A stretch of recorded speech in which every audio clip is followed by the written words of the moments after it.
간혹 청년들과 패밀리 레스토랑을 가게 되는 때가 있습니다. 요즘 패밀리 레스토랑을 가면 메인 음식만 있는 것이 아니고 샐러드 바가 있기도 하고요. 아니면 아예 뷔페식으로 음식들이 진열되어 있기도 합니다. 그냥 우리가 일상적으로 먹는 음식들만 있는 것이 아니고 처음 보는 다양한 음식들이 상당히 많이 있습니다. 젊은이들은 익숙하고 또 자주 가봐서 편하게 즐기는데 처음 가보면 모든 것이 낯섭니다. 음식도 낯설고 먹는 방법도 낯설고 어떤 음식이 어디에 있는지도 모르겠고, 그런데 이 청년들은 음식을 아주 고루고루 잘 먹습니다. 내가 이렇게 한 바퀴 돌 때는 제 눈에는 보이지도 않았던 음식인데 어디선가 또 새로운 음식을 가지고 와서 먹습니다. 거기에서 조리된 대로만 음식을 먹는 것이 아니라 음식을 가지고 와서 또 자기들이 거기에서 새롭게 섞어가지고 새로운 음식을 만들어서 먹기도 합니다. 가만 보면 무슨 식당 제대로 즐기기 이제 이런 내용들이 있어요. 앞에 식당 이름을 내놓고 어디 레스토랑 제대로 즐기기, 그러면 거기에서 나오는 음식들을 어떻게 조화를 시켜서 먹으면 훨씬 맛있다 하는 이제 내용들이 있는 거죠. 제가 가서 음식을 먹는 거하고 청년들이 가서 음식을 먹는 거하고 상당히 차이가 납니다. 예수님을 오래 믿었지만 성령을 알지 못하면 이런 패밀리 레스토랑에 가서 몇 가지 음식만 먹고 나오는 것과 다를 바가 없습니다. 이 성령이 얼마나 중요한지 요한복음 16장 7절에는요. 그러나 내가 너희에게 실상을 말하노니 내가 떠나가는 것이 너희에게 유익이라. 예수님이 떠나가는 것이 유익이 될 정도로, 예수님이 떠나시고 성령이 우리 곁에 있는 것이 훨씬 유익이다 말씀하실 정도로 성령은 중요합니다. 간혹 저는 그런 생각을 해봅니다. 예수님이 지금까지 이 땅에 계시면 얼마나 좋을까. 요즘은 유튜브가 유행이니까 예수님이 유튜브 하면 어떨 것 같습니까? 유튜브 하시면서 말씀도 전하시고 병든 자 있으면 유튜브 그 자리에 모셔다가 기도해서 고치시기도 하고, 어떤 목사님들은 유튜브 상에서 실시간으로 상담도 해주고 중보기도도 해주고 그러더라고요. 예수님이 그렇게 하시면 여러분 얼마나 멋지겠어요. 온 세계 사람들이 그 방송을 보면서 예수님의 말씀을 듣고 예수님이 병자를 치유하는 모습도 보고 얼마나 좋겠어요. 그런데 예수님은 우리를 떠나시고 성령이 우리에게 오시는 것이 너에게 훨씬 유익하다 그렇게 말씀하고 있는 겁니다. 무엇이 좋을까? 하나님은 사람을 만드셨어요. 그리고 사람을 보시기에 심히 좋다고 말씀하셨습니다. 그리고 그 사람에게 하나님은 복을 주셨습니다. 사람을 위하여 특별히 에덴 동산을 만드시고 그 에덴 동산에서 하나님이 주시는 복을 누리며 살도록 하셨습니다. 그런데 사람이 범죄하게 되죠. 사람은 죄를 범함으로 하나님이 주신 복을 잃어버렸습니다. 저주 아래 놓이게 되었습니다. 심판을 받게 되었습니다.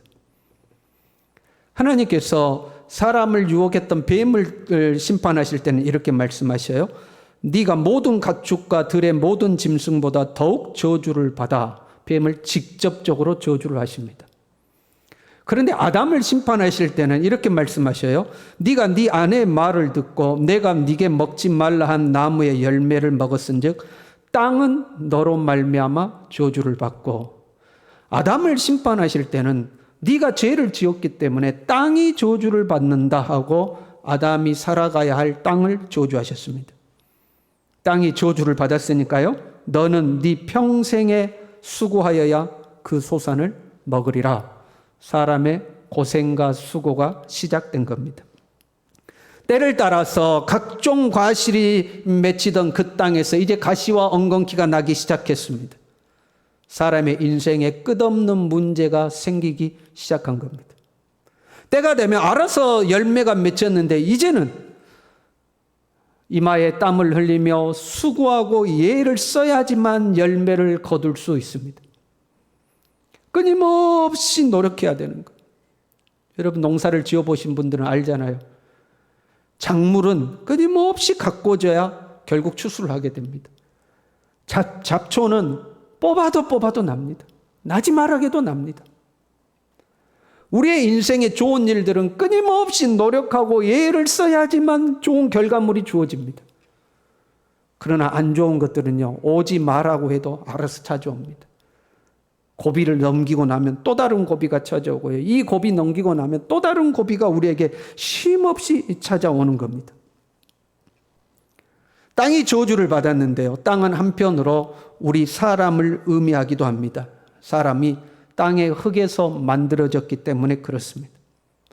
그러니까 이 사람 안에도 가시와 엉겅퀴가 이제 나기 시작한 겁니다. 두려움이 먼저 찾아왔습니다. 수치심이 찾아왔습니다. 미움이 찾아옵니다. 원망이 찾아옵니다. 책임 전가가 찾아옵니다. 내 안에 슬픔과 근심과 염려와 모든 부정적인 감정들이 가시와 엉겅퀴처럼 우리 안에 일어나기 시작합니다. 이 가시와 엉겅퀴가 조금 더 성장하면 우리의 육체의 질병을 가져다 주기도 합니다. 그것들이 다 없다 할지라도 우리 안에는 죄의 본성이 있어서 조금만 틈만 생기면 죄의 본성이 고개를 쳐들고 우리를 죄 아래로 이끌고 가려고 합니다. 사람의 인생이라는 것이 비참하게 된 겁니다. 이런 저주받은 땅, 저주받은 인생을 위하여서 예수님이 이 땅에 오신 줄로 믿습니다. 예수님께서 십자가에 죽으실 때에 우리의 모든 저주를 짊어지고 죽으신 줄로 믿습니다. 우리의 저주받은 땅이 예수 그리스도의 보혈로 깨끗하게 씻겨서 정결하게 된 줄로 믿습니다. 우리는 더 이상 저주의 땅이 아니요 깨끗한 땅이 된 줄로 믿습니다. 그런데 여러분 한번 생각해 봐요. 여러분이 땅을 하나 샀어요. 사서 봤더니 아주 황무지 같은 땅이에요. 잡초가 무성합니다. 가시와 엉겅퀴가 무성합니다. 거기다가 돌짝밭입니다.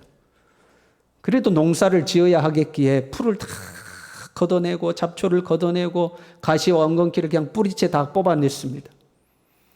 그리고 그냥 자갈들도 다 걷어내고 땅을 뒤집어 엎어가지고 돌을 다 걷어내서 이제는 옥토처럼 만들었습니다. 그럼에도 불구하고 그 땅에 농사를 지으려면 꼭 필요한 것이 더 있습니다. 그것은 물입니다. 아무리 땅을 골라내도 물이 없으면 농사를 지을 수가 없습니다.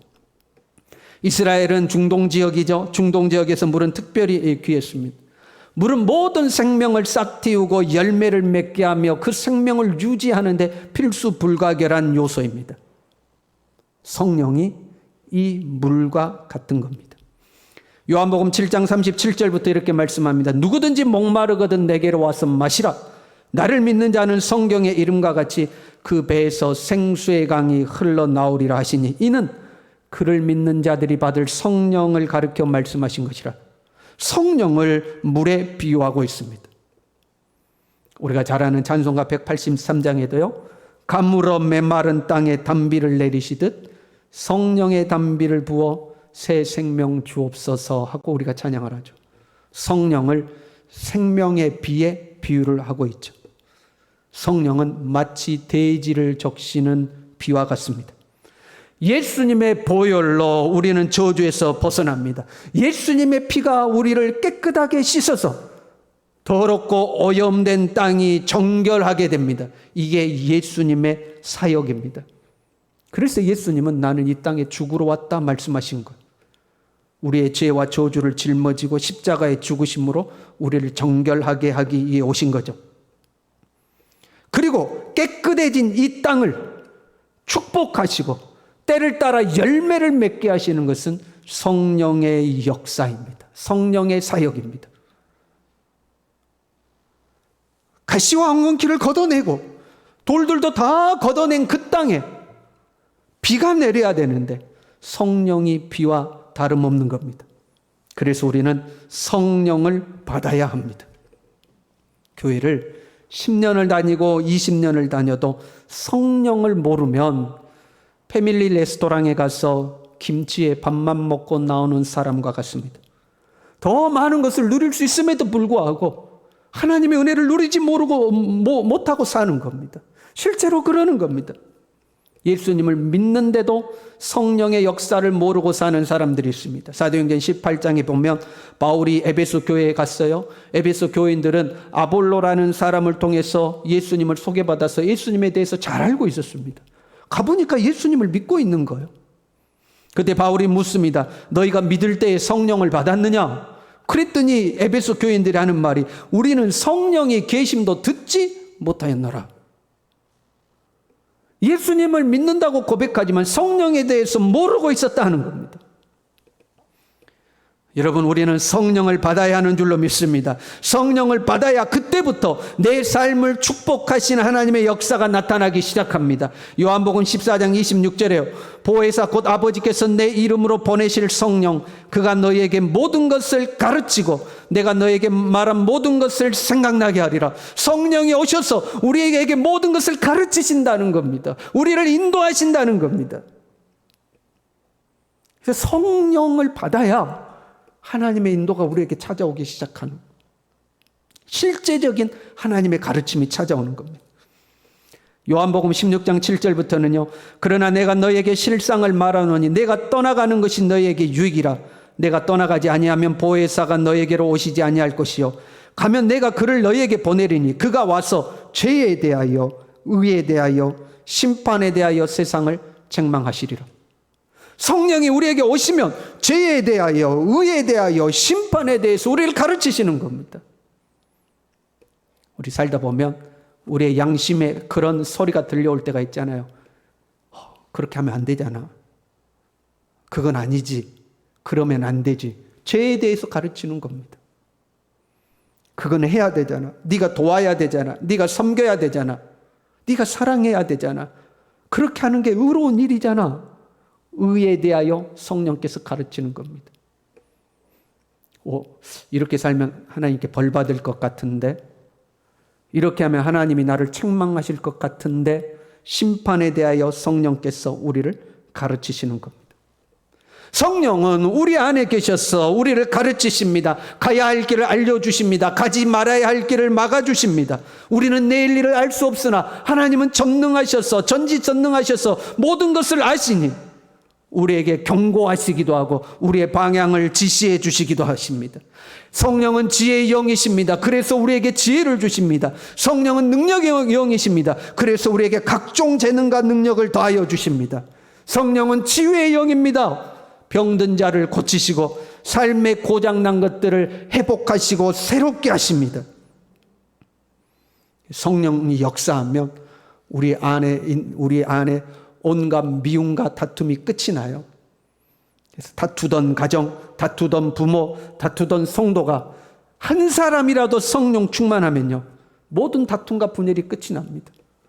용서하는 마음이 생기고요, 사랑하는 마음이 생기고요, 회복되는 마음들이 생기게 되는 겁니다. 그런데 한 가지 고민이 있습니다. 우리는 성령을 이미 받은 줄로 믿습니다. 성령으로 하지 아니하고는 예수님을 주라 시인할 수 없다고 하였습니다. 누구든지 예수 그리스도를 구주로 고백하는 사람은 성령을 받은 겁니다. 성령이 아니고는 예수님을 주님이라고 고백할 수가 없는 겁니다. 그러니까 우리가 거짓말로 예수님을 주님이라고 고백하지 않는 한, 내 마음으로부터 예수님은 나의 구세주입니다라고 고백하는 한 성령을 이미 받은 거예요. 내 안에 성령이 계신 거예요. 그런데 왜 우리에게는 이런 성령의 역사가 없는가 하는 겁니다. 왜 우리를 도우시고 우리를 가르치시고 우리를 지도하시고 우리를 보호하시는 성령의 역사가 우리의 삶에 나타나지 않는가? 나에게 지혜를 주시고 나에게 능력을 주시고 나를 치유하시는 하나님의 역사가 왜 나타나지 않는가? 우리의 삶을 축복의 땅으로 바꾸시는, 은혜의 단비를 내리시는 성령의 역사가 왜 우리에게 나타나지 않는가 하는 겁니다. 삶이 얼마나 고달픕니까? 세상을 살아가기가 여러분 우리가 얼마나 힘듭니까? 우리에게는 하나님의 도움이 필요하잖아요. 하나님의 역사가 필요하잖아요. 그런데 왜 우리 가운데 이런 역사가 없을까? 여러분 한번 생각해 봐요. 딸이 하나 있어요. 딸이 있다고 가정을 하고, 이 딸이 찬양 경연대회를 나간대요. 아니면 세상에서 하는 무슨 노래 대회를 나간대요. 이왕이면 예쁘게 꾸미고 가면 좋은 점수 받지 않겠어요? 그래서 아빠가 옷도 새로 다 예쁜 거 사주고 구두도 아주 반딱반딱하니 예쁜 거 사줬어요. 그리고 찬양 경연대 또는 노래 경연대에 나갔는데 별로 좋은 성적도 거두지 못하고 끝이 났어요. 그런데 이 아이가 그게 좋았나 봐요. 또 다음에 대회를 또 나간대. 아빠 다음에 대회 또 나갈 테야. 그러니까 옷도 사주고 신발도 사줘. 그래서 아빠가 또 옷도 사주고 신발도 사줬어요. 그런데 가만 보니까 대회 준비는 열심히 안 해요. 연습도 안 하고 대회에 별로 관심도 없어요. 가만 보니까 대회에 관심이 있는 것이 아니고 옷하고 신발에가 관심이 있는 거예요. 내가 대회에 나가면 아빠가 옷 사주고 신발 사준다. 아빠는 왜 지금 이 딸에게 옷을 사주고 신발을 사줘요?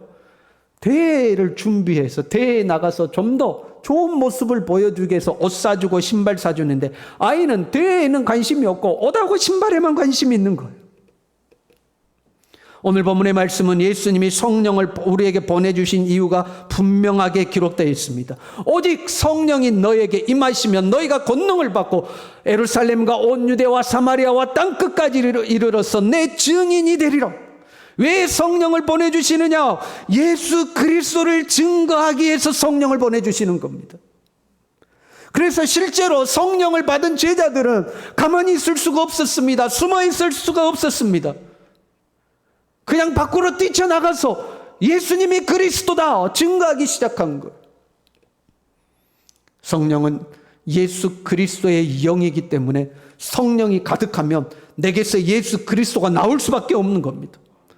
탐욕이 가득한 사람은요, 욕심이 나옵니다. 음란의 영이 가득한 사람은 맨날 음란한 것만 쫓아다닙니다. 미움과 분노의 영이 가득한 사람은 뭘 해도 짜증내고 미워하고 화를 냅니다. 성령이 가득한 사람은요, 예수 그리스도가 나오게 되어 있습니다.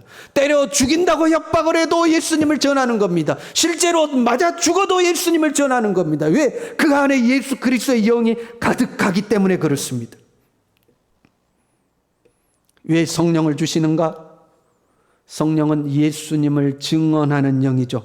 예수님을 증거하기 위해서 성령을 주십니다. 그리고 그 예수 그리스도를 증언하기 위해서 성령은 우리에게 지혜도 주십니다. 능력도 주십니다. 가르치시고 인도하시고 하늘의 복도 주시고 땅의 기름진 복도 주시는 겁니다. 이 모든 것이 예수님을 증거하기 위한 도구이기 때문에 그렇습니다. 아빠가 아이에게 옷도 사주고 신발도 사주는 것은 경연대회에 나가기 위한 도구로 사주는 겁니다. 그런데 우리는 예수님을 증거하는 데는 관심이 없고 옷과 신발에만 관심이 있을 때가 있습니다. 하나님 도와주세요. 하나님 나 좀 더 부자 되게 해주세요. 나 좀 더 건강하게 해주세요. 나 좀 더 형통하게 해주세요. 내 자녀들 좀 더 잘 되게 해주세요. 나 좀 잘 살게 좀 해주세요. 왜? 무엇을 위하여? 우리의 삶이 쉽지가 않죠?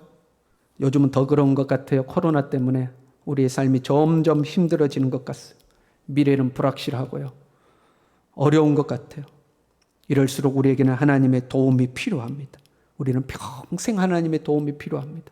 하나님의 도움을 구해야 합니다. 성령께서 내 삶에 역사하기를 사모해야 됩니다. 나를 치유하시기를 사모하고 복을 주시기를 사모하고 보호하시기를 사모하고 나를 인도해 주시기를 사모하고 내 삶 가운데 성령이 강하게 역사하시기를 우리는 사모해야 합니다. 그러나 그 이유가 단지 내가 이 땅에서 잘 먹고 잘 사는 것으로 끝나면 안 된다 이 말입니다. 하나님은 우리를 사랑하셔요. 우리의 연약함도 아셔요. 우리를 도와주시기를 원하셔요. 그래서 하나님 우리를 도와주십니다. 우리에게 복을 주시기도 합니다. 그럼에도 불구하고 하나님이 우리를 그렇게 대하시는 첫 번째 이유는 딴 곳에 있습니다. 그것은 예수 그리스도를 증거하는 것, 하나님의 나라를 위하여 사는 것, 거기에 첫 번째 이유와 목적이 있습니다. 성령의 역사가 우리에게서 점점 사라져 가는 것 같아요. 왜요? 우리가 예수님의 증인으로 살지 않기 때문에 그렇습니다. 옷과 구두는 욕심내면서 대회에 나가는 준비는 안 하는 겁니다. 대회에 나가서 열심히 노래는 안 부르는 겁니다. 마지막 순간까지 예수님의 제자들은 딴 곳에 관심이 있었어요. 주님 나라가 이제 임합니까? 그것처럼 우리의 관심이 딴 곳에 있는 겁니다. 잘 먹고 잘 입고 잘 살고 그걸 위해 하나님의 능력도 필요한 겁니다. 그러니 성령의 역사가 점점 식어지는 겁니다. 여러분, 예수님을 믿는 즐거움이 있습니까? 내 가슴 안에 예수님의 생명이 뜨겁게 움직이고 있습니까? 내 삶 가운데 성령의 역사가 일어나고 있습니까? 아니면 우리 교회 다니고 있지만 우리의 가슴이 냉랭하지는 않습니까? 냉랭하지는 않습니까? 어디서 돈 많이 번다고 그러면 내 가슴이 흥분돼서 뛰는데 예수를 위해 살자고 그러면 그냥 무덤덤하지는 않습니까? 이미 우리는 성령을 받은 줄로 믿습니다. 우리 안에는 성령이 이미 계신 줄로 믿습니다. 이 우리 안에 계시는 성령의 역사가 나타나려면 우리가 예수님을 위하여 살아야 합니다. 복음을 위하여 살아야 합니다. 그래야 우리의 삶 가운데 성령이 일하기 시작하는 거예요. 우리 작은 걸음부터 바꿔봤으면 좋겠어요. 모든 것을 버리고 오지에 가서 복음을 전하지는 못한다 할지라도 우리 삶의 현장에서 만나는 사람들에게 복음을 전할 수는 있습니다. 전 재산을 팔아서 가난한 자들에게 나눠주지는 못할지라도 아직 예수님을 믿지 않는 내 이웃에게 밥 한 그릇은 사줄 수 있습니다. 복음을 위하여 감옥에 갇히지는 못한다 할지라도 사람들이 좀 싫어하고 사람들이 좀 미워한다 할지라도 그들에게 예수님의 이름을 증거할 수는 있습니다. 우리가 완벽하지는 못할지라도 그래도 주님의 뜻이 무엇인가 생각하고 성령께서 나를 감동하시는 대로 한 걸음 한 걸음 순종할 수는 있습니다. 이렇게 우리가 주님의 이름을 위하여 하나님의 나라를 위하여 작은 걸음이라도 뛰기 시작하면 우리 안에 성령께서 일하기 시작하실 것입니다.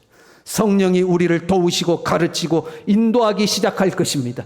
우리의 삶에 은혜의 단비를 내리시는 성령의 역사가 나타날 줄로 믿습니다. 기도하겠습니다.